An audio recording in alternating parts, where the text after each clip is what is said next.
আমরা এইমাত্র এসেছি চামাশুলি বিচ, এটাকে লাল কাঁকড়া বিচও বলে, ঠিক মন্দারমণি যাওয়ার 10 কিলোমিটার আগে। আমরা যদি কলকাতা থেকে মন্দারমণি যাই, মন্দারমণি যাওয়ার 10 কিলোমিটার আগে এটা হচ্ছে পূর্ব মেদিনীপুরের চামাশুলি বিচ। একদম নির্জন। আমরা যখন আসছিলাম 2-4টে হোটেল আছে, যারা নির্জনতাকে সঙ্গী করে তাদের জন্য এই বিচটা। ঝাউবন,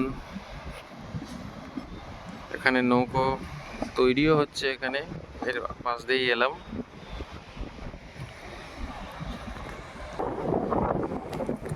জনমানবহীন বিচ, একদম সমুদ্রের কাছে আমরা। দেখুন, আমি আস্তে আস্তে নিয়ে যাচ্ছি আমার ক্যামেরা, দেখুন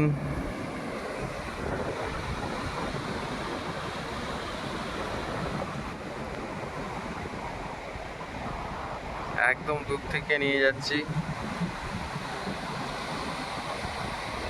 এটাকে লাল কাঁকড়া ব্রিজও বলে। এখন লাল কাঁকড়া খুব একটা দেখা যাচ্ছে না, কিন্তু যখন জোয়ারের সময়, অর্থাৎ জল যখন বেড়ে যায়, তখন কিন্তু লাল কাঁকড়া দেখা যাবে। চামাশুলি বিচ একদম নির্জন।